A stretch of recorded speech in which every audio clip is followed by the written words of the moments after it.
Hi, everyone. Welcome to the Starseeds and Lightworkers Collective. I hope you're having a good Saturday. It's been a busy week, but we're finally here and we're finally having a restful day. So today we have a very, very special guest, Mr. Luke Blue Eagle. He is a Métis healer from Canada, and he is a French, Canadian, Pawnee, and Abenaki and Algonquin descent. His training with spirits began at a very young age, and he studied with many elders from various First Nations in Canada and the United States. He has worked as a traditional spiritual counselor, teacher, and healer since 1987. He has created 9 aromatic fragrances that are available in many countries under the name of Invocation Canada. And he is the owner of the company and distributes his creations throughout the world. He is an internationally recognized expert in crystal healing, and his book First Nations Crystal Healing was published in the USA by Bear and Company, Inner Traditions. He is one of the experts featured in the Gaia series Crystals in Healing and Manifestation video series. So today we are going to be speaking with Luke Blue Eagle, and we are going to be discussing Native American traditions and healing, his music, as well as his thoughts on how we can learn from natural wisdom. So without further ado, Luke Blue Eagle, how are you today? I'm doing good. Yeah, that's great. So you wanted to talk with us today, our audience, about Native American wisdom.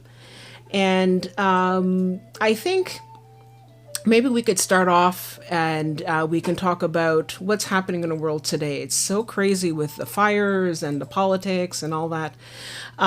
From your perspective, what kind of lessons can we draw, and how can we keep calm in a world that's going so crazy and haywire?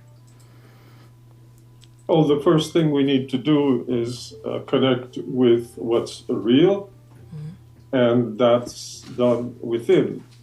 So I would suggest that I offer the opening ceremony that I usually offer at the beginning of every presentation that I do. And this will allow me to present the liquid smudge and sacred essences. Sure. And move on from there as we connect within, which is what is, let's say, permanent or absolute. What happens in the world is transitory, and it's temporary, and it's always changing. There's no reality there. It's empty. So we don't need to give too much attention to that because it's not really something that will remain. But our consciousness will eternally. So let's focus on that at the moment. So usually when we do opening ceremony, we burn smudge. And it happened to me that I was invited to heal Native patients in a hospital close to Quebec City, here in Quebec City. And I couldn't burn my smudge because of the intensive care environment, oxygen, closed windows, medical personnel. And since the patients were connected to machines, the electromagnetic pollution around them was heavier than normal. So my treatment without purification wasn't satisfied. So I began a process that took about 3 years to create a liquid smudge that did not need smoke, and it's encoded in ceremony. It contains 16 sacred herbs, and this is what I'm going to use. I'm going to make an offering. And after the liquid smudge, we created what is called a miwa. The liquid smudge is called chiam, which means peace in Algonquin. And then we created miwa, which is, they're created like, they're formulated like perfume because of the presence of sweetgrass. Does not make essential oils, and we get the extract from having them steep in alcohol. This sweetgrass is steeped in alcohol for a lunar month, and then there's extracts done. So because of the alcohol, it's actually a perfume, and that's what allows the scents, the fragrances to explode in the air. The alcohol, that's why perfume uses alcohol, because it propulses the scent. So, the second creation of aromatherapy, sacred essence, is called miwa because it attracts beneficial energies and favorable circumstances. So I'm going to purify this. I'm going to show you the bottle of Chiam here. It's blessed in ritual ceremony. And then I'm going to offer the miwa, and then we're going to share a chant, which is the ancestors' chant, inviting my ancestors and inviting you, your ancestors, if you sing with me. So please do. I would invite you to cut your sound so that it doesn't come into my mic. I'm not using headphones here. I don't like that. So if you cut your sound, there won't be a rebound here on my microphone. And so please tie your seatbelts. We're taking off.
So yes, the nature of the world is a reflection of our inner nature. So what we're seeing in the world today is what we're broadcasting as a collective into this physical realm.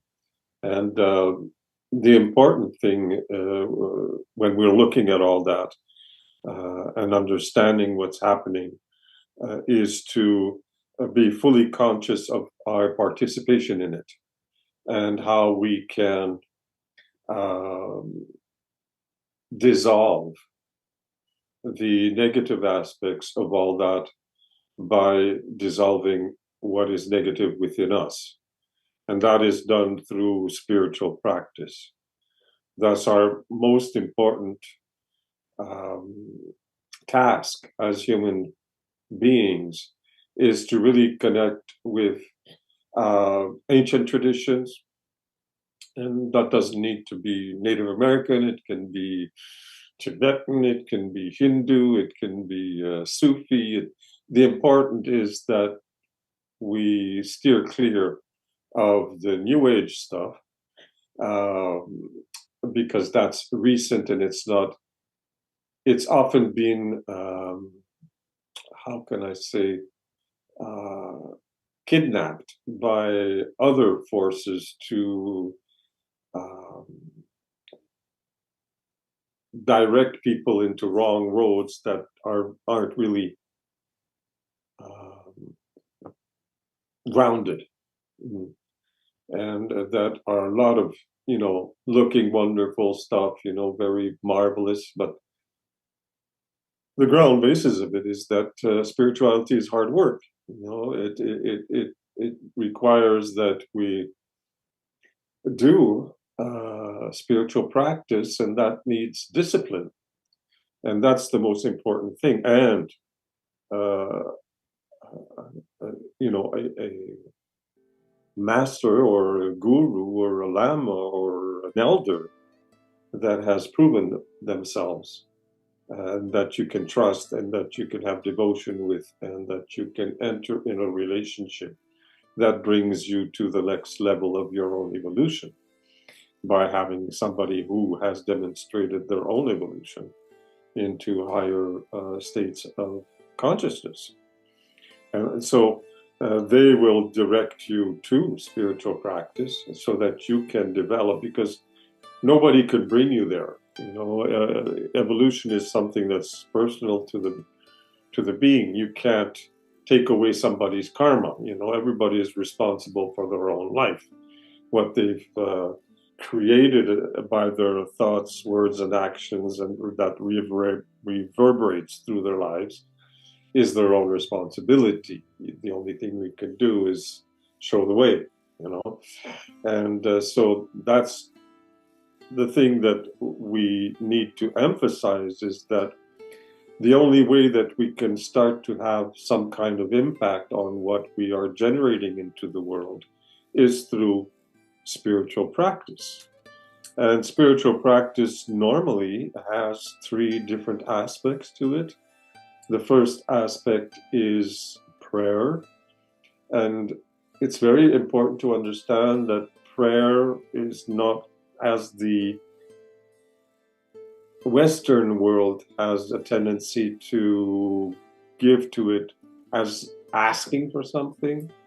Prayer is giving thanks. It's giving thanks to the universe, to Creator, to the spirits, to your ancestors, to nature, for everything that has been given to you, the precious human life and the conditions that allow you to have spiritual practice, the freedom to be able to practice what you believe in, which is not always available in the history of mankind, but we do have that now. So we need to be thankful for that and give thanks for that. And so there are offerings in our tradition and also sound formulas that we use. If you express this audibly with your voice, it has more power than just saying thank you within your mind. And so that's what offering is also a symbol of, is that you're actually offering something. And that has infinite ways of doing that. There's infinite ways of doing offering. But, it's the main thing is to have a daily practice of giving thanks, showing your appreciation for the gift of life in whatever ways you've been taught. And that can come to you spontaneously also. The second aspect, once you've spoken to the universe, is to listen to the universe, and that's what we call meditation. And of course, there are infinite ways of meditating. It all depends on what tradition you're following, or what instructions you have received. But the basic of it is to sit down once or twice a day and do nothing. Just observe your thoughts, without getting involved. Some traditions will call it being witness to. Seeing the thoughts, seeing the emotions that come with it, without adding to it, without subtracting with it, without giving a value to it, just trying to be with the consciousness as it demonstrates the non-ceasing non-ceasing creation of appearances that come out into the world and then dissolve and disappear, which is constant, as even our planet will one day just dissolve and disappear. Everything is transitory, everything is impermanent. And this observing of the appearances as they flow out into the world through your consciousness will eventually come to bring you to the awareness of what is permanent in that, which is your consciousness. And what for example, the Tibetans call it the mind, or the nature of the mind, which has no color, no form, you can't identify it, you can't describe it. It's beyond thought. It cannot be described with words. It's beyond that. But to get into the consciousness of that, into the state of natural being in your natural state of being, well, that's what brings you to reality and truth. And that's the ultimate nature of meditation. But to get there, there may be many steps of purification involved. And for that, you need somebody to teach and to accompany you on the path. And the third aspect of spiritual practice is taking care of the body, taking care of the vehicle. And that's the tradition that the best exemplifies that is Chinese Taoism, who will start with many, many years of martial arts and developing the whole body until it becomes a very, very efficient machine where they can actually hold themselves the whole body on one finger on the ground, feet up in the air. You see pictures of that. It's just, the thought is that if your body is healthy, it's much easier to be thankful, and it's much easier to meditate. So taking care of the body in all traditions, except for the Christian tradition that doesn't have anything that involves Tai Chi or the sacred dances that we do, or the yantra of the Tibetan, or the Kung Fu, and I don't remember how it's called, the positions that they have in Chinese Taoism there. All of them, Sufi dancing, and all of the ancient traditions have ways of movement with spirals in the dance, in the movement, to bring the body into a state of perfect balance and health. And so having a discipline of taking care of your body is very, very important. And there's really something that needs to be underlined here, is that currently the basics of health are not being taught in today's world. And the fundamentals are simple, and yet they're very difficult to come by today. The first one is breathing clear, clean air, and being out there, walking in nature where there's lots of oxygen.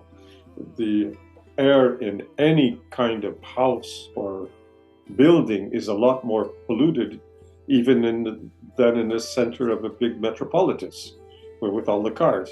In a building, you don't have movement or very slow movement of air.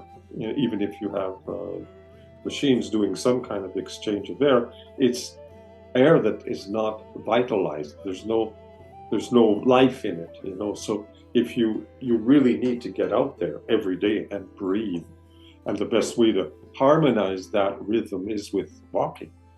So just simple walking amongst the trees is something everybody should do every day because of the breath. And, working with the breath, all of the traditions have. In Hindu, they call it pranayama. It's a way of developing the breath. So that's the first, because you can go without many days without water and even months without food, but you can't stop breathing for 5 minutes, you're dead. That's the most essential part of food, and you have to give the right kind of food to your body. And then, of course, we move on to water. You have to drink clear, clean water and living water. And, what you're getting from the tap in the cities is not alive, and it's not healthy.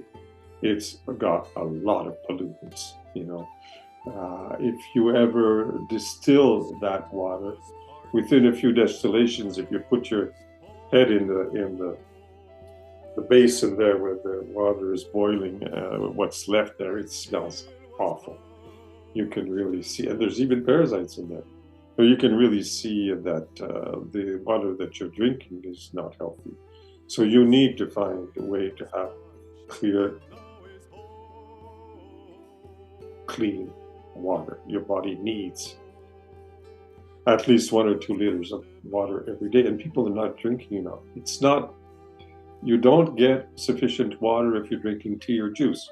It's not water. You have to have water, because part of what's in the juice and part of what's in the tea, the body is using up water to digest it, to handle it.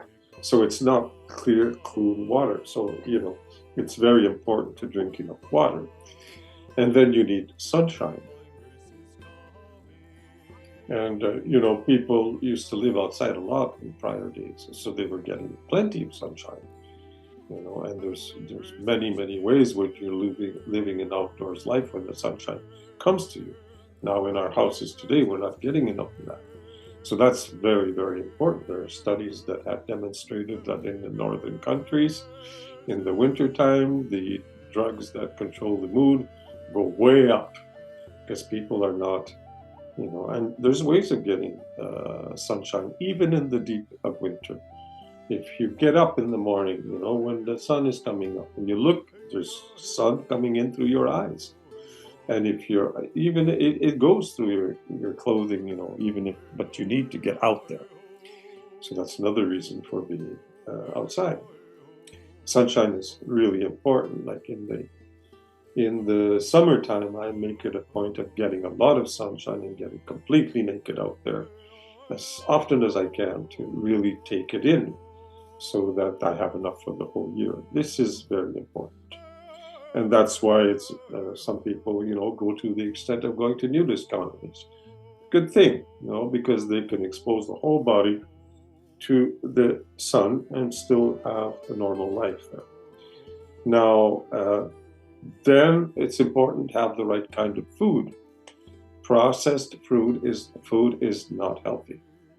You should be eating vegetable, fruit, that are not processed. That's very important, and organic. And of course, we could go in depth in food because there's a lot of information on food that's available today.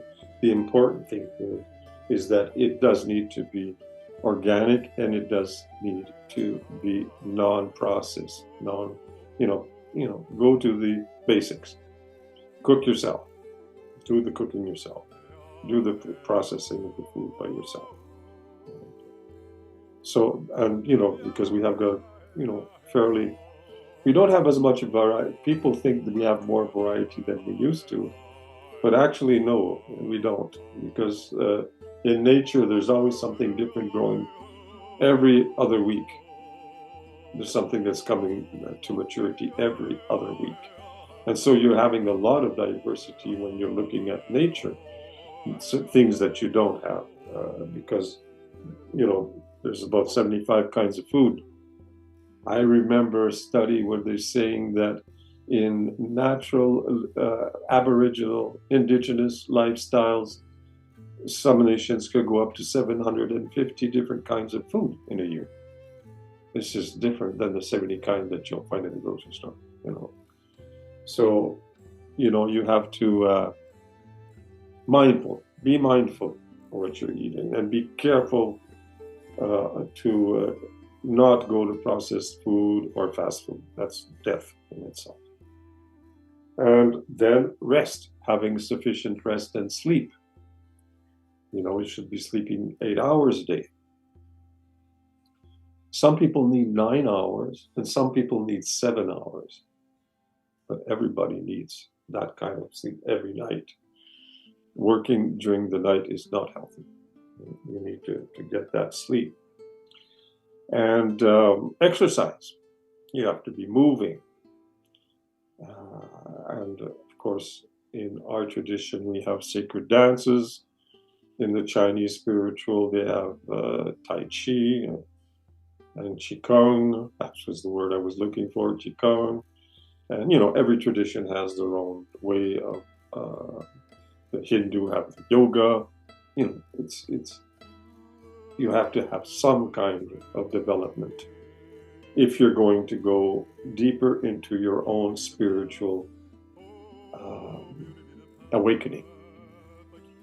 And then the final thing is that you have to have passion for life. You have to have something that's motivating you.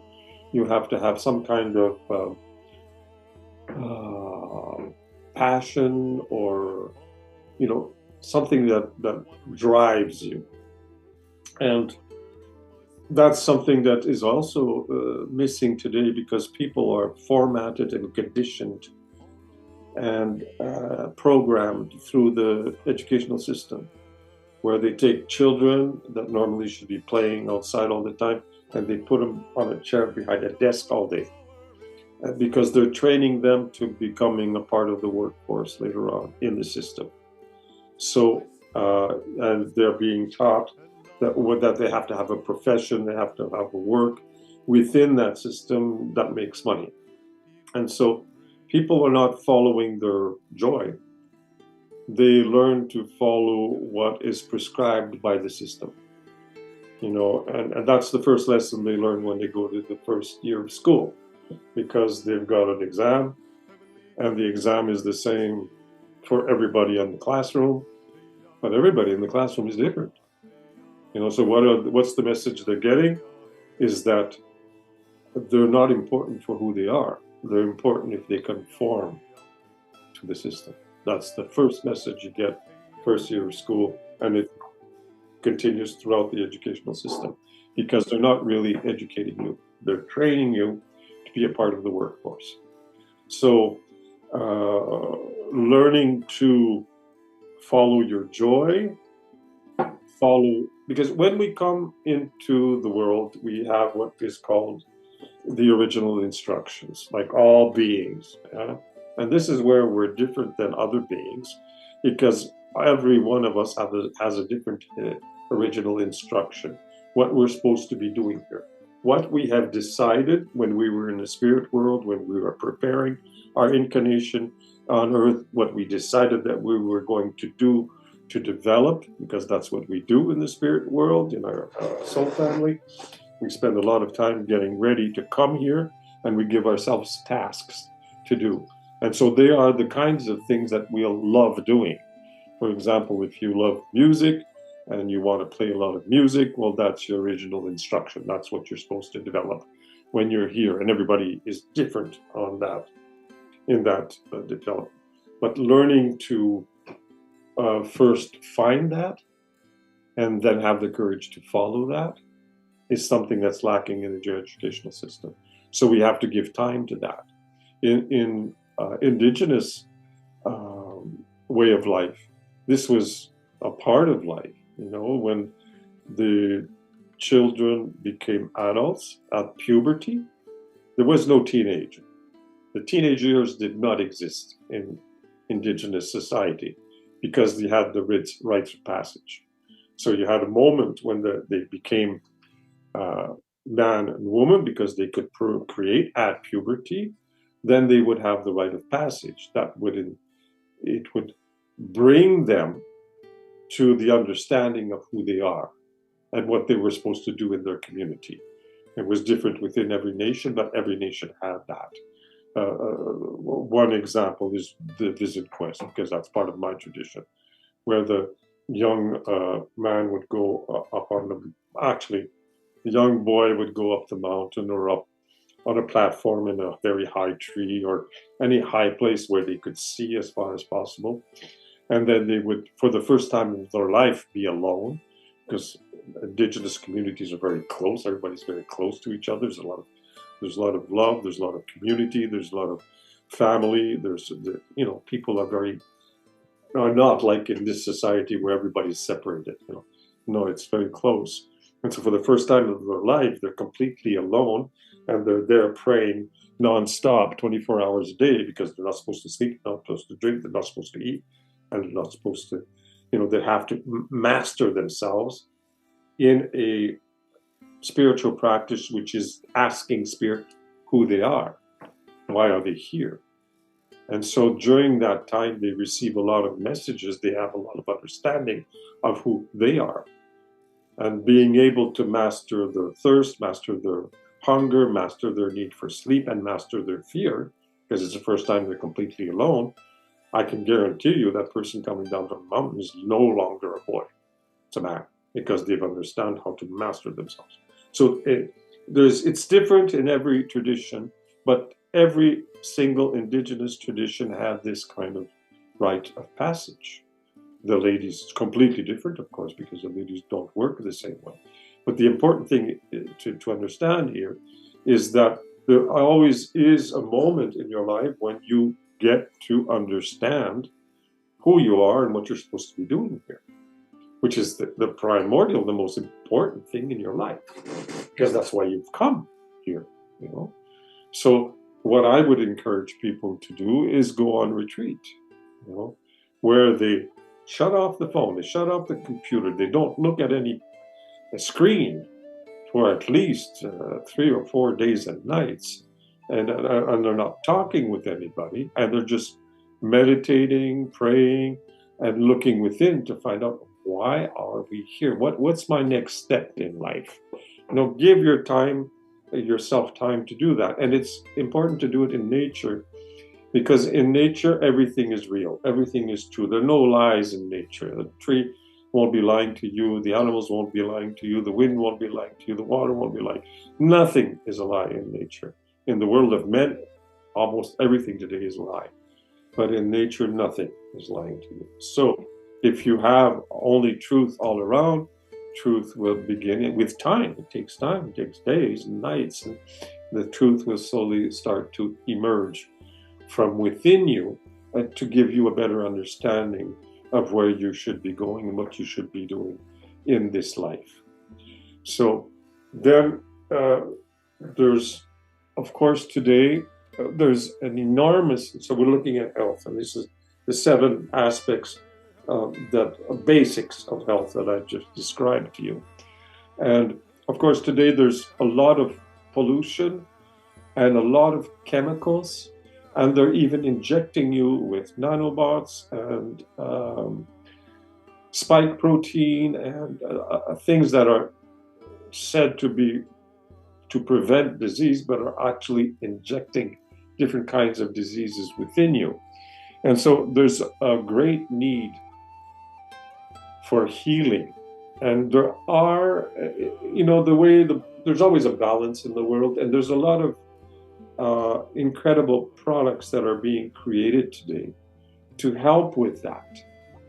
And one of the most incredible products that I've seen in the world and that I've been using myself personally for the last 11 years. And if you look at my face, you will never guess that I'm well into my 70s because of this, what we call redox molecules. You can go onto my blog, which is blueeagle1, the number one.net, blueeagle1.net, and type down redox, REDOX, and you will come to the articles that describe what these products are, that are completely natural because it's something that your cells produce naturally, but that we lose as we grow older. So that's one of the ways that you can start taking care of your health, because if you're healthy, then it's easier to pray, it's easier to meditate, it's easier to do the exercises, everything is easier. And it should be a priority, always. So that's what's the main importance today, because the world around us is just a reflection of what we're experiencing within. So if we start healing ourselves, then the world around us will start healing also. So it's a process. And there's a great movement of evil that has been going on for about 12,000 years and expanding throughout the world for the past 12,000 years. It's not the first time that this kind of evil has manifested in humanity, because the story of civilization is a very recent story. It hasn't been going on for very long. It's only been going on for 6,000 years. It started about 12,000 years ago, but it's, what we have as recorded history has only been going on for about 6,000 years. And that's very, very recent. If we look at Native American tradition, our history goes back 127,500 years. That's quite different from 6,000. It's a lot bigger. And in that time period, we have seen 3 times when humanity loses his way, when they start developing technology rather than living in nature, that the world is destroyed and we begin afresh. The last one, many traditions remember it, is the Great Flood. The Noah's Ark in the Bible, that's the last one that came through. But there was 2 others before that, and now we are presently also in another Earth purification cycle that started in 1969 and is ongoing. It takes years for the Earth to clear itself out. When we become intoxicated, we'll have a cold. And so we're sneezing a lot, you have mucus coming out of your nose, you've got diarrhea, you've got a fever, the toxins are coming out all over you. Yeah? So now that our beautiful Earth Mother is very polluted, well, she gets the same symptoms, but the impact on humanity is quite different. If everything starts shaking and sweating and an organism as big as the Earth, the impact for humanity is quite important. But something we've seen many times, several times before, and we always survive this. The important thing here is not to be alarmed by that, but to really understand that we ourselves have created it. And that if we purify ourselves, if we clear ourselves out, then slowly we will begin to clear and purify our Earth Mother, and we will start also evolving and growing on our spiritual path towards the ultimate accomplishment, with is being free of all disease and free of death, where we become stable in our continuity of spirit. Well, then we don't need the human body anymore. we become beings of light, and we move on as angels through different dimensions to help many, many beings. So that's the goal, the ultimate goal. It takes many lifetimes to get there, but it's possible if you're really determined to get there in a single lifetime. It's been proven. So maybe we can go to different questions or whatever after hearing all that. Yeah, Would you, sure. our audience, like to hear? Yeah, sure, absolutely. And it's interesting because while you were talking, a lot of people were making comments and saying, "Wow, they really appreciate the wisdom that you're sharing with them." And but some people did have some questions, and one of the questions that we got here was, well, Amanda says this is very beautiful, so thank you for that. I have here a comment or a question from Samia Shepherd. Are there local smudge or sweat lodges that I can partake in and get proper teachings by elders? I guess it depends on where you are, Samia, if you could let us know where you're located. But in general, if somebody, for example, did want to be taught by an elder, would they approach I guess the community in question, depending on where you are, and ask for teaching, or would you have to be introduced? How does that work exactly? Well, yes, you go to the local community and you inquire if there are elders that are open to teaching to Western people. Some of the elders today do not want to teach to white people because of everything that we've experienced over the past centuries, which has been atrocious. The number of genocidal policies that have been inflicted upon us is enormous. It's incredible. We came down to only 1% of the original population, and so yeah, and then they inflicted the cultural genocide with the residential schools. So there's a lot of pain, there's a lot of disease, there's a lot of trauma, intergenerational trauma. So we have to be very respectful when we go towards the Native nations and ask if there are elders who are open to teaching.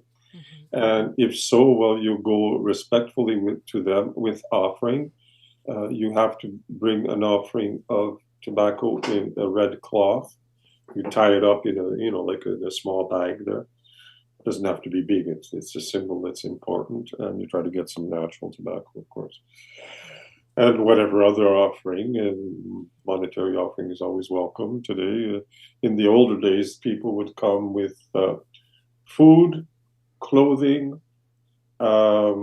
something for the house, and the tobacco or other sacred plants. Yes. So today it's not as useful to bring all that. So you bring whatever you can, and monetary offering can be always welcome. And then you listen, and you have to, and you also have to test in a way that makes sure that the elder is speaking from a place of wisdom. Because there's a lot of destruction today. Some people are out to get profit without really having the wisdom. So you have to find the right teacher, and there's and all of the ancient traditions. The ancient Hindu tradition with yoga, the ancient Chinese wisdom with Tai Chi, and all of that goes with it, because they also have the sutras, the chanting, the meditation, everything. Everything is there. Or Tibetan is incredibly powerful teachings, very, very profound teachings. And Japanese also have all of these, the Sufi people, all of the ancient spiritual teachings, the esoteric teachings, not the religions. That's quite different. It's not the same thing. When it gets dogmatic, then you're not in the truth anymore. So But yeah, you have to find, and that's part of your search. As they say, when the student is ready, the teacher appears. It's that's the way it works. When you're really ready to receive the teachings, well, the teacher will appear to you. You will find who you need to follow your path. But it's very simple. It's very simple. To begin, I've given you the basic instructions already. You take a time every day to give thanks. You go outside and you make an offering. It can be a food offering. It can be whatever we usually offer tobacco or cornmeal or herdentin or a smudge, burn smudge a bit and offer to 4 directions. And then an audible prayer. You say it out loud, okay? You're giving thanks. You want to demonstrate thanks every day, and then you just want to sit for at least 20 minutes and just look at what's happening within, without getting involved, trying to let everything go by as a witness, just observing everything until you get, more advanced teachings. And then do some kind of exercise, usually I start with the exercises because then you're more solid when you do the rest, the offerings, the dancing, and then meditation. But, it's very simple. Begin with that. You can do that, start by giving yourself a discipline every day and taking care of your health, appropriately. I gave you the basics right now. Start with that. And then, in your prayers, you can ask to have a teacher, because that's a good ask, and it will come. If you're demonstrating to the universe your integrity in wanting to do the practice, because that's the basic. We all have to practice daily if you want to evolve. It's not just something that will be dumped on to you by a teacher. It's something that you'll have to work for. And if you begin with that discipline, then everything will follow from that. That's amazing. And I was just, I remember when you were talking about how the school system is really made to sort of pretty much brainwash and to mold children into working in the society. I remember reading an article somewhere where they said that it's actually dumbing people down. That the school system that is in place right now is actually dumbing people down, in addition to obviously robbing them of their soul. And what stood out for me is when you said that in Native American traditions, children, they don't have the teenage years. They don't just sort of sit in a classroom and they play. They're supposed to be out there. And a lot of people are starting to believe that. And what I'm starting to see now is, it's not the best, but it's an effort being made where a lot more schools now are allowing children to really choose what they want to learn and not sit them behind a desk. Actually, I think in Japan, that's more the tradition where the kids are allowed to just run out and play and get crazy. And then later on, when they're ready, they can start to decide what kind of path they want to take. And I'd like to think that right now, in addition to people teaching their children, a lot of people before were very confused and said, I don't even know what I'm supposed to do. And when you were talking before, I felt that was very very eye-opening, because you're teaching people to say, look, sit down quietly and just listen, and to not expect stuff. And I think that maybe in this society, people expect the answers to come from the outside, but when it really is going to come in from within.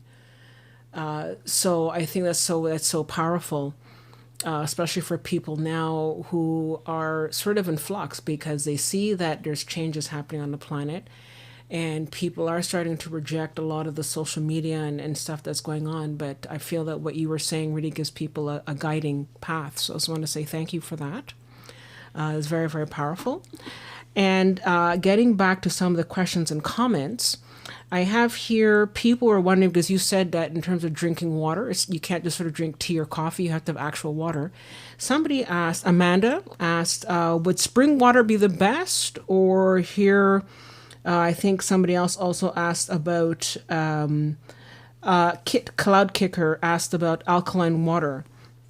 Would you recommend what kind of water? Is it specific water that we should be drinking? And should we be blessing the water as well? A little interesting question there. Okay. So, what I don't like about what people call spring water is that you're getting it in plastic bottles. So that's not good. You're polluting the earth, and you're also polluting the water because there are microplastics present in the water.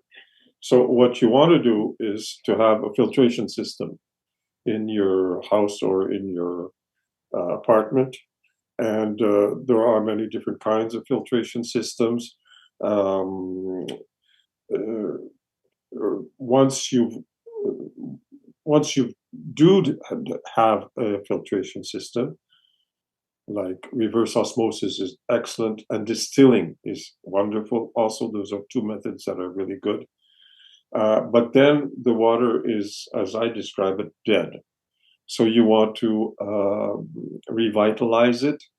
There are different methods for this. Let me describe a few.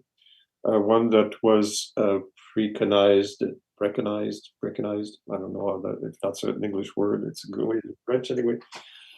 By Anastasia from Siberia was to have a wide mouthed glass container that you put in the sunshine by a window, for example, during the day, and then you put it in a dark place during the night, and then it brings back the energy that comes from the sun, and then the darkness where the natural bacteria can be recreated happens, and that's living water. You can also find vases that are fractal, that respect the nombre d'or, the golden mean, the fractal mathematics. And when you put water in such a container that respects the fractals, then it structures the water, which will have the same effect. You can also put crystals, clear quartz crystals in water, and within 24 hours, that water will also be structured. So it will be healthier. What it does is how do they call the surface tension of the water? You know what soap does to the water? Why soap makes the water cleanse? Because it augments the surface tension so that it clears away stuff faster. Well, you're doing the same thing with the crystal by structuring the water. It becomes more,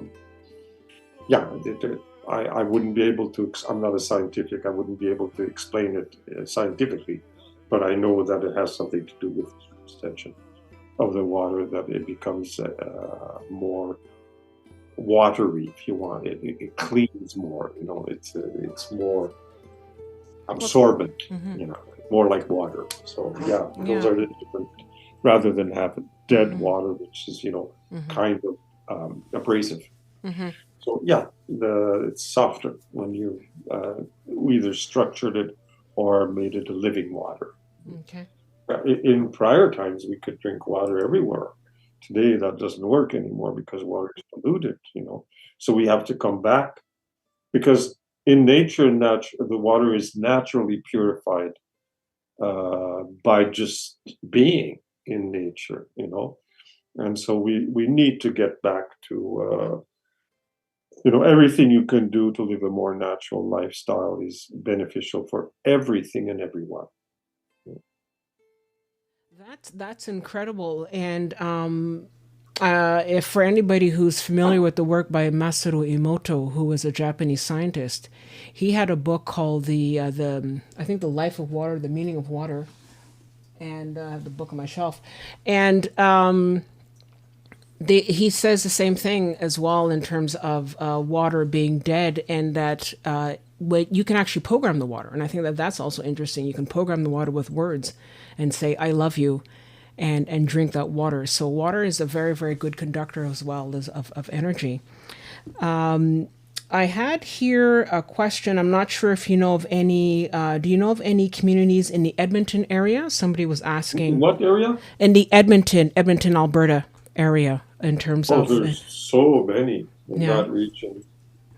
There's Alberta has got a lot of First Nations, lots of First Nations. So I don't know anybody specifically. I'm not from there, and I wouldn't recommend anybody specifically anyway, because it's not my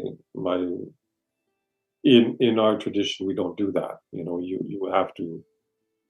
have to find your elder. It has to come to you. Usually, in prior times, it was easy because every community had elders. That were wise, and actually, every clan had their own um, spiritual school. Every single clan had their own spiritual school.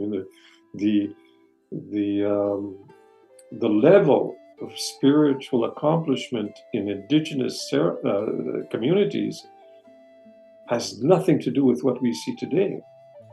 The people are very, very uh, dead, spiritually dead today compared to what our world was. There's a very interesting book by Vine Deloria Jr., who's a Oglala Lakota Sioux writer and thinker, philosopher.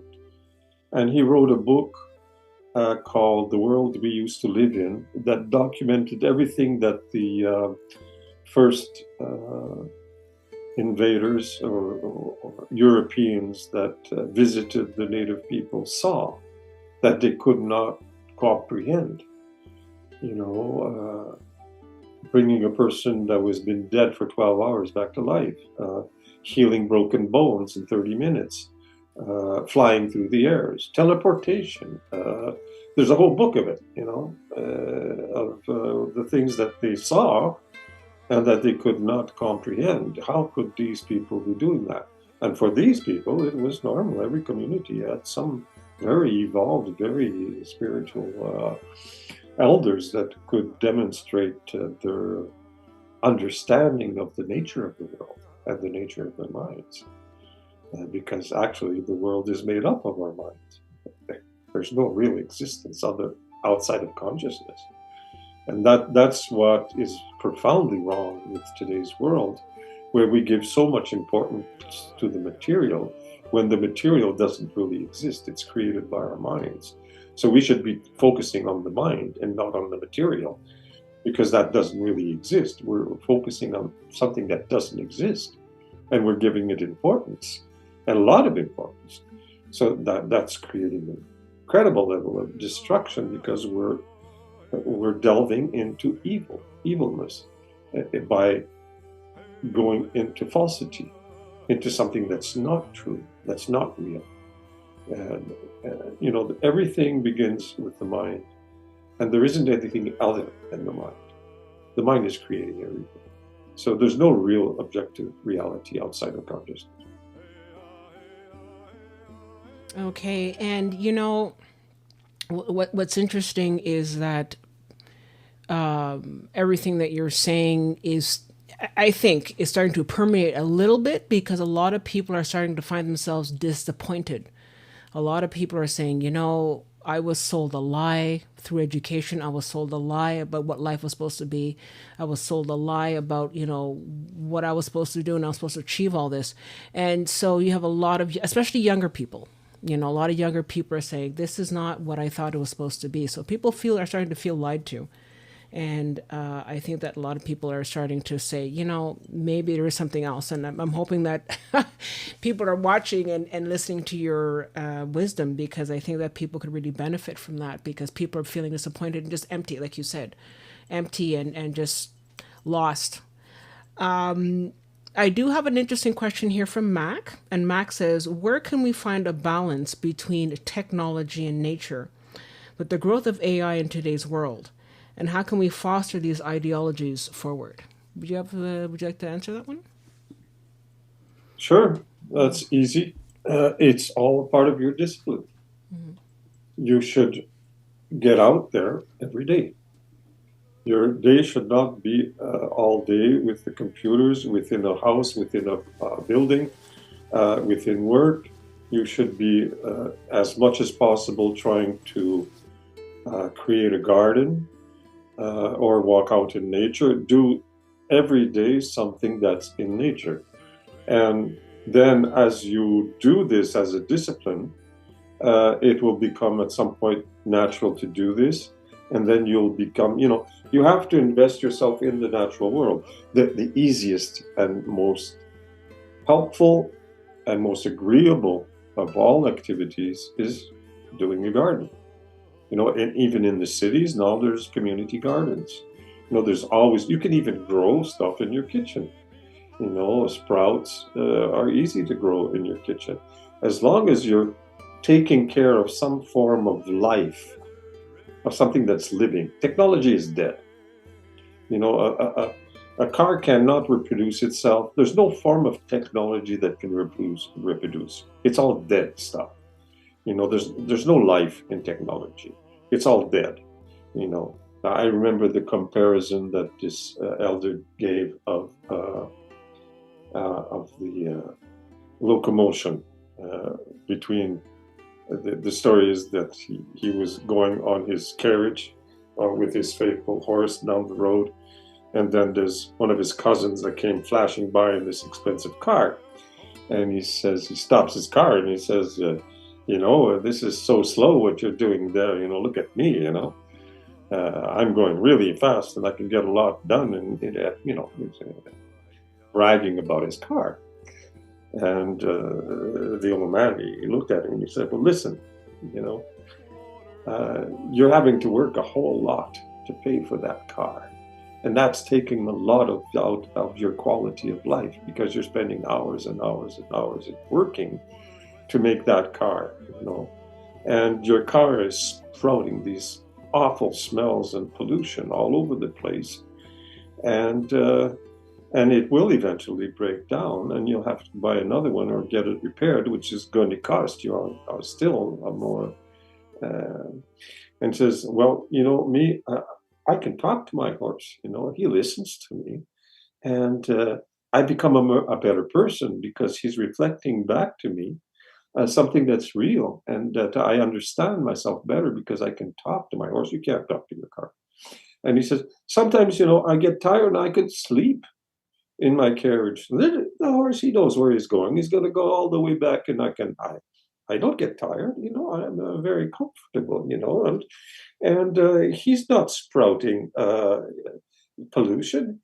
Whatever he sprouts out, it's beneficial for the earth. It's compost. And if he gets injured or anything, he'll repair himself naturally, and he's can give birth to new horses, and so he's permanent. He can be, him and his kind can be with me all the time, and he kept on giving all these advantages to the fact that this horse was a lot better than this guy's car. Why? Because it's alive. It's a part of me.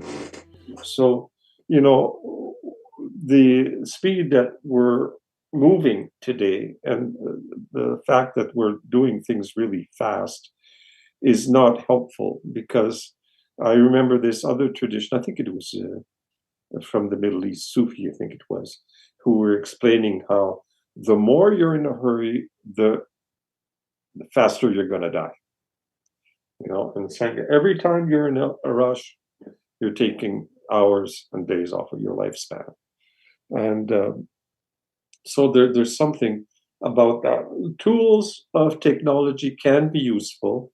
I remember two teachers that say that we do need to use that today. It's helpful as long as it's oriented towards making the world a better place.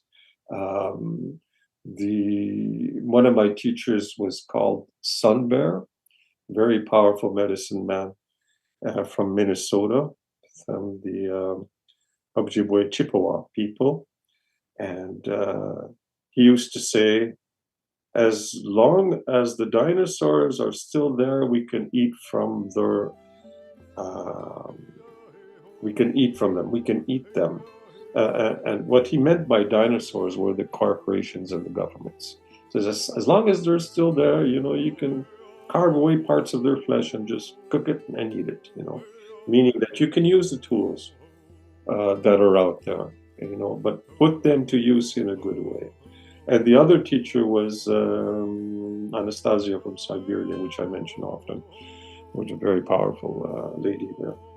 And she's recognizing that we have family domains, that everybody has a hectare of land for their family and they grow their own food, and you can heal the whole planet with this way, which makes a lot of sense. So yeah, she also says you use the tools that are there to build the gardens. As long as that is there, use it. It's not bad to use technology. It's why we're using it and the way we're using it that creates a problem. You're right. You have mentioned Anastasia a couple of times. Can you give us a little bit more information about Anastasia, just in case people want to find out a bit more? Yes, I remember how it came to me. In the past 12,000 years, all the carriers of light are being crucified. And that's been my experience too. I've been attacked by the Canadian government twice. They did try to destroy my work. And the first time, it is very, very damaging, of course. And the first time I was recuperating from their attacks on, they use national media to defame yourself and to slander you. That's the way they do it. Because they're controlling all of the information that people are getting, and all the lies that are being sprouted out there. They didn't have anything to say, but just the way they portray you, people think you're a bad person. So I was recuperating from that, and one of my friends from California sent me this information on the Ringing Cedars series of books, and they treat about this written by a Russian entrepreneur called Vladimir Megri, who wrote about his wife, who he found in the Siberian taiga. And she has always lived in nature without any fabricated implement whatsoever. The only clothing that she has was what was laid down by her mother, and she lost her parents when she was 3 months old. And her grandfather and great-grandfather lived close to her, but they left her there on her family domain. And she grew up learning everything by herself.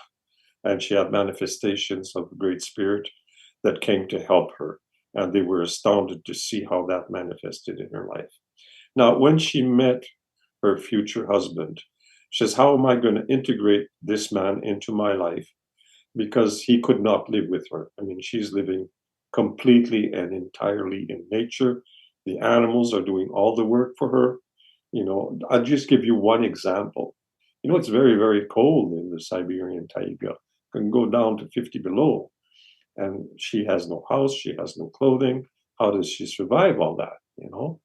And what the way she would sleep is that the bear would do the work. And every year, the bear would come and create a new dugout for her. He would dig into the earth and make her a very, like a cave, a small cave there in the ground. And then she would fill this up, with odorant herbs and grasses so that it's very comfortable. And then the bear would sleep there. He would hibernate at the entrance. So the whole thing was kept very warm throughout the winter, And all of the animals would come and help her in different ways. So, of course, a man that was, brought up in civilized Russia could not be able to adapt to that. So it's just, how am I going to make this relationship work? And she is the most advanced human being, probably the most advanced human being on the planet. She has demonstrated all of the powers that I could possibly think of. And you just need to read those books to understand just how profound she has become because of education that came straight from nature all the time. Her grandfather and great-grandfather also lived completely in nature. They're part of a long lineage of people who are very spiritually advanced and do not need technology in any way, shape, or form to live. And the way they trained her is that they would ask her questions. They would come in one day and they would ask her a question and she'd have to find the answer by herself. That's they would be. For example, they would come in and they would start talking to her in Chinese. She wouldn't understand. They'd come back the next day, still talking in Chinese. And so she'd have to learn Chinese directly from universal mind. Okay, so you can imagine how incredibly powerful she became because she accessed all information. And so when she started to find a way to integrate this man into her life, she came up with a way to heal the planet, and he would be the vector of this healing. And that's how he wrote his books. She talked to him and he came back and he would write what she was describing. And she went actually faster. She moved ahead faster than the evil forces that have been working our planet for the past 12,000 years. And she created this philosophy that every family should create a family domain of approximately 1 hectare of land, because with 1 hectare, which is about 2 acres, you can grow food eternally on that. You don't need more than that to feed yourself and the animals that you want to keep on that place. And with community of family domains, because one person will have some tools and talents, for example, creating clothing, and the other will have this and that, and it needs a community. This is the way we used to live, also in community. And but every family should own their land, and that it could never be sold.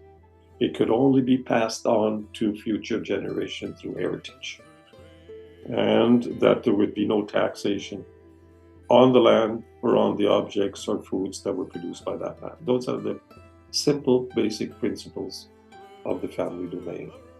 And that's happening in Russia. It's been happening in many places in the world because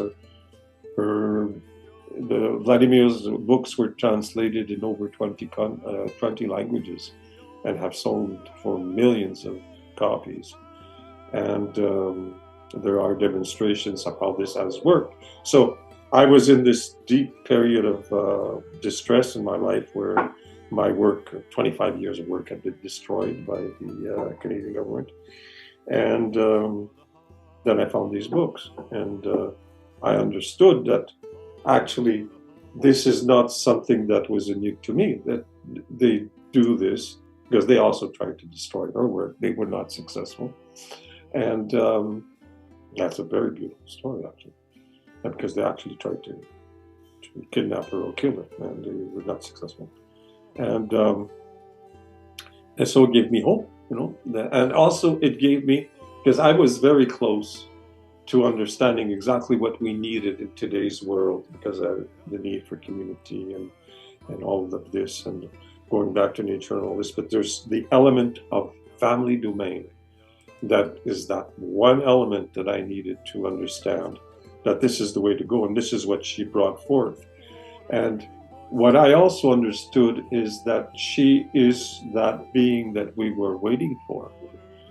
In our prophecies, we speak of the great buffalo calf woman. In Native history, when there's a time of need, there's always a great spiritual teacher that comes forth to bring forth the teachings that we need. There have been many, many different ones. We don't attach to the person like Jesus Christ. People have attached to him like they don't, he's the, we attach more to the teachings than to the person. But it was said that she would come back in these times, and people were waiting for her. And there was 4 signs that we would recognize. She would be white. Something about her would be white buffalo calf woman. She would have all the powers. She would have no parents, and she would bring forth the way to heal the world. And this lady has demonstrated all of that. So for me, she's that lady that I had also been waiting for, because I was seeing the state of the world. I says, we really need to bring an end to this nonsense and destruction and pollution and find a way to live properly on the Earth Mother rather than,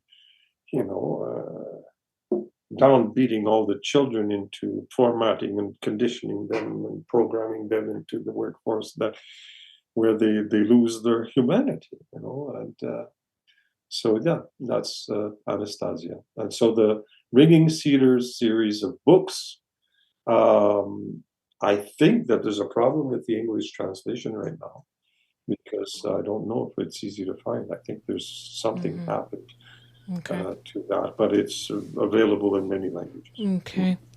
And it's available in French. Oh, okay. That's good. So for those of you who speak French, who are from Montreal or from Paris or whatever, definitely check out those books. Now, you briefly talked about crystals. I'm going to put the name of the author in the chat. Okay, sure. If I can find how to do that. This is where I put it. Yeah. So I'll put that in our description below. The first book is called Anastasia. Anastasia? There's 9 Anastasia. There's 9. Do you see it? Yep, I see it. Okay. And yeah, so I will definitely take note of that, and then I will put that in the chat. Actually, I'll ask my moderator to take that information and put it in the chat. Before you were mentioning about the use of the use of crystals, and I know that you've taught many courses on crystals and crystal healing. Did you want to expand a bit more on the type of crystals that people could be using in order to find a better path to life? Yes, I would recommend buying my book to have an appropriate relationship with the crystals, because there's a lot of information about the crystals today that is a bit haywire, and we don't need a lot of crystals. They come from the earth, and there's a lot of destruction perpetrated against the earth to obtain these crystals, so we have to be sober about the use of them. The most important one for humankind is the clear quartz crystal, and that's a crystal that is very abundant also. So it's a science, the crystal healing. There's many things to know, but I would recommend start with the book. It's called First Nations Crystal Healing by Luke Blue Eagle. And that will give you the instructions to have a proper relationship with them. And from there, the first thing that you would try to have is a clear quartz crystal or a druze, a bouquet there, where there's several crystals is the best. When there's several crystals together, that's a nice piece to have. And just put it somewhere once it's been appropriately purified, energized, and put it in a place where you can see it often. And that will help in clarifying your thoughts. It will help you in your meditation. Have one on you. If you have a shrine at home, that's the place to put this. Yes. Okay, that's excellent. So I have actually gone in and basically put a picture of the book, so people will be able to see your book and will be able to order it. Definitely order it. Everybody, it's a very good book, and you can find it on Amazon. I'll also put a link to that book down below in the chat as well. And you can also find it on our website, blueeagleshop.com. blueeagleshop.com. Okay, so I'll let people know about that as well. And I also got a contract from Inner Traditions Bear & Company for a book on totems, animal totems. Totem animals. Oh, okay. I gave them the manuscript. I don't know when it's coming out, but you can look for that. I did a beautiful work. I had a lot of fun working on that. I love that work. And I think that one of the things that we were also looking at in terms of working on one's spirituality is also there are a lot of people out there who have young children, and I think there are a lot of people who want to give their children a very, very different upbringing than what they had. Like, for example, people who are Gen X and people who are millennials, we had the same kind of, patriarchal, Western, Victorian, very, very punishing type of school system. Apart from the school system, what would you counsel for young parents working with children, like, with their own children? How can they make a difference in how they raise their children compared to the way they were raised? Well, the important thing is not to impose your own preconceived ideas onto the child. The more you're going to allow them to develop naturally, the better they will become. Freedom is something that's very important in a natural upbringing, because they can explore and discover and not be afraid of discovering, always telling them, don't do this, don't do that. Then they become, atrophied in their research of it's a fine line to walk. It's not very easy, but the more liberty you can afford them, the better they're going to develop. Mm-hmm. So because we all have it all, and also, of course, the more spirituality you can give to them, natural spirituality you can give to them, or from ancient traditions, the better they will grow also, because that's the fundamental of who we are. The animals, they don't need spiritual practice because they're always respecting their original instructions. The only ones that need to train are the human beings, but it's also the greatest gift that we could possibly imagine, because with this vehicle, we can attain illumination and liberation, where we go beyond death. And so we don't need to come back again and again through many cycles of life and death and suffering, where we can, transcend all of it. And it's the only vehicle that allows you to go there is the human being. So we're very fortunate. And those are the kinds of things that, are helpful, and as much nature as possible. And when you're in nature, not always say, don't do this, don't be scared of that, but, just let them be, and be watchful, but, live free. And yeah, the one thing I remember seeing a lot in the liberty that Native Indigenous people give to their children. They're often outside, and a child always puts everything in their mouth. That's just the way they are, and that was not the way I was brought up, of course. And so at the beginning, I found that a bit strange, and then I saw a study that said that a child in Native culture can eat up to 1 ton of dirt when they're young. There's nothing wrong with that, because today I take a bit of clay every morning. That's basically dirt, but it's the deep healing that comes through clay, because it's the primordial element of earth that will absorb all toxins and flush them out, and will heal. It's one of the best healers that exists in the world is simple clay. And so when you take clay in the morning, how do you take it? You just put a little bit in water, I or how do you put do it? a spoonful, and it's very important not to use metal or plastic. I take a ceramic spoonful, I put it in a glass, I fill the glass with water, and I'll leave it rest for 24 hours. Next morning, I mix it, I drink it, I put another spoonful, water, and it's going to rest till the next morning. So every morning I have my clay. I recommend people in the beginning for the first week or two only drink the water before mixing the clay, so it's softer because purification and healing processes can sometimes create a lot of discomfort, which is normal and should be encouraged actually. But you want to go softly, doucement, slowly. So, just drink the water the first weeks, and then you can go to take the whole clay. That's because of all the pollution we have today, it's a very good practice.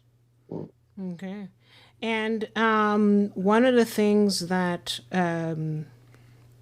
you do is that you eat very, very healthy. On a regular basis, how do you start off the day? Like, I mean, you start off with the clay, but then in terms of food, what would you say is Luke Blue Eagle's menu? Like, I don't eat anything in the morning. Okay. These days, I'm only eating one meal per day. I'll have a bit of fruit after, around noon or 1 o'clock. And then in the evening, depending, vegetables, and always try to get some raw vegetables. I went to the Hippocrates Health Institute for 3-week trainings where you also are on a cure, eating the raw vegan lifestyle with wheatgrass juice and green juice. The Hippocrates green juice is made with cucumber, celery, sunflower sprouts, and pea sprouts. Those are the 4 ingredients in the green juice. I try to take that, if possible, if I have time to make it or somebody helps me to make it, try to have some of that every day. And then I'll eat in the evening.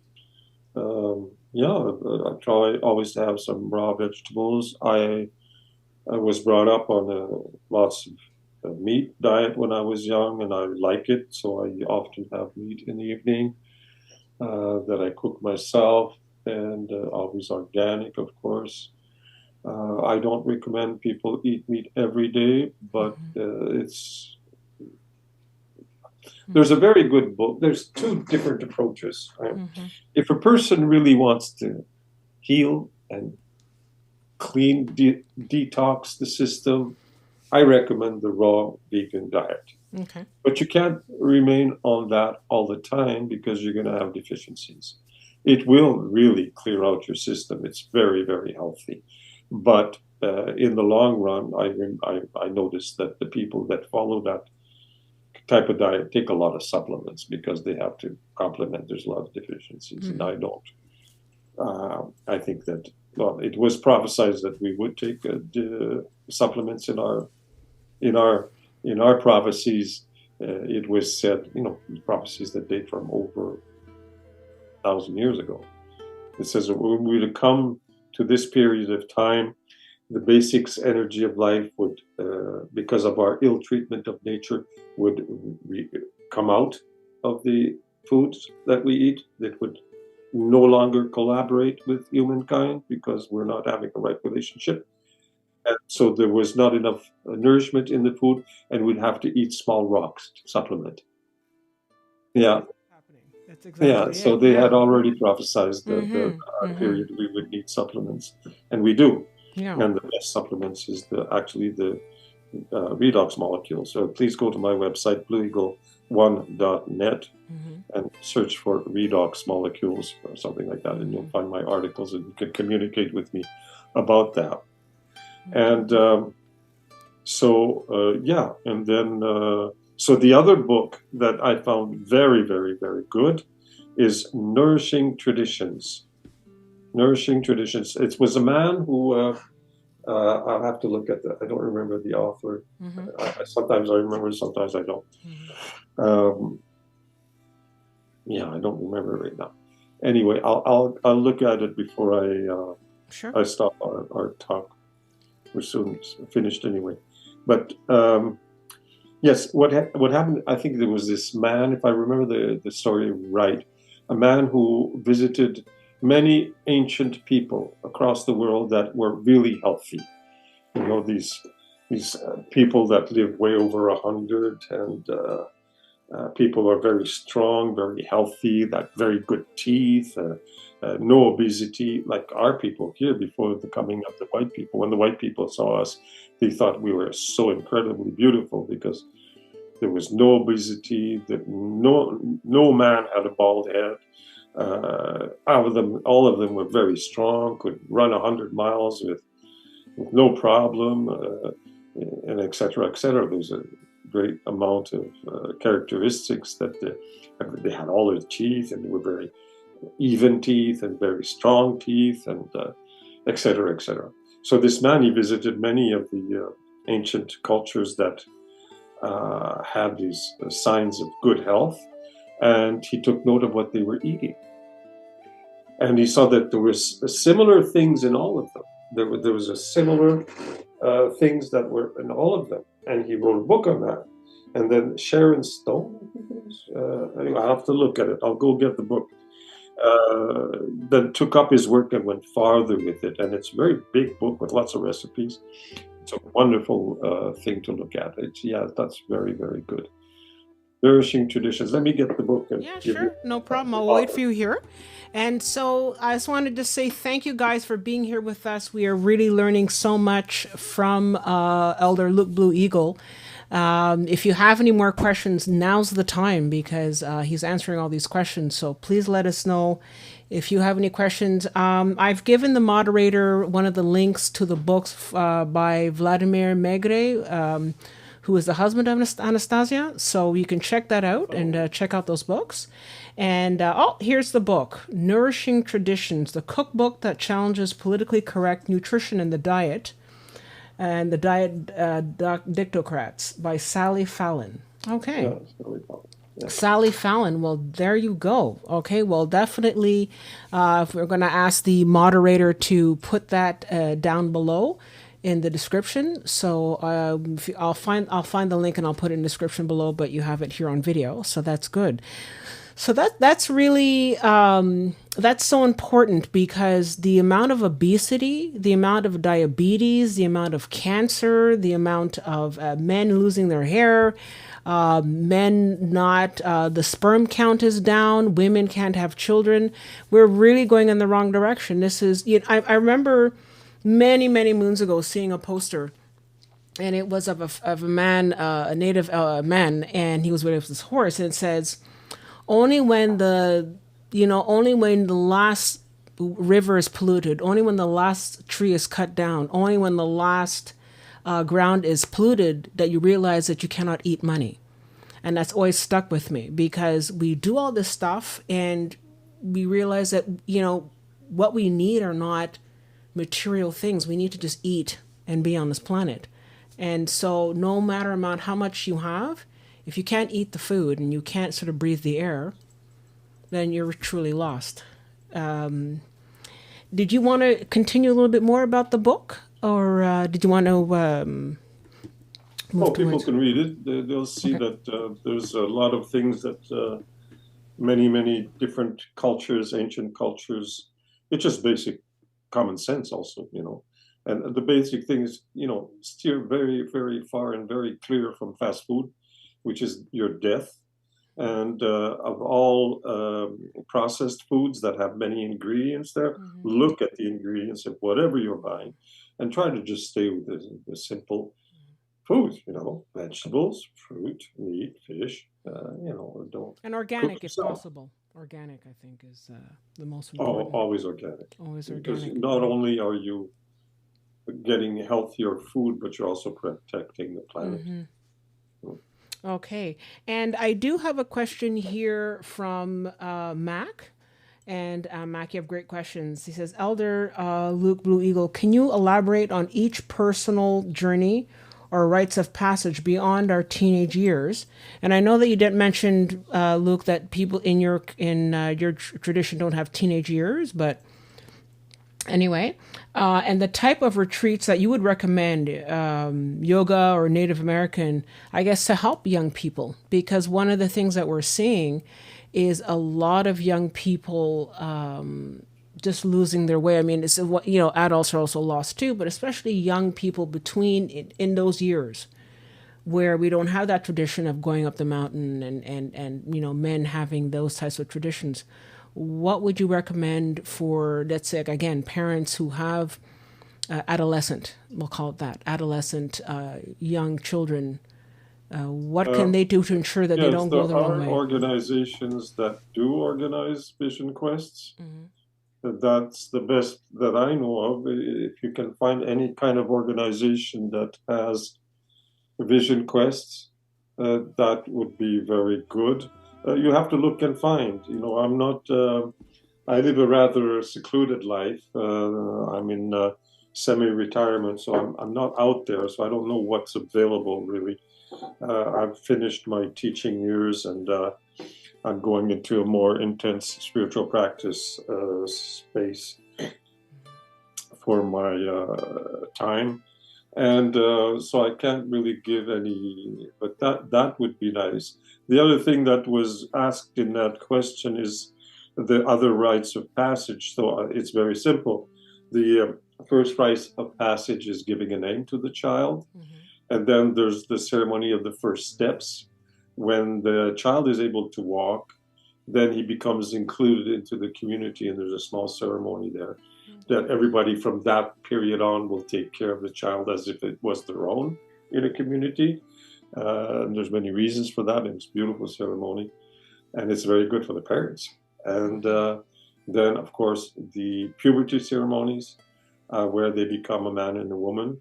And then there's a marriage ceremony, which is another rite of passage, which is very different in our tradition than what is done in Western tradition. There's no, I remember the people who went through the ceremony that I conducted said, there's power there, there's something that happens, and that's something that's been lost, I think, in many of the religious ceremonies.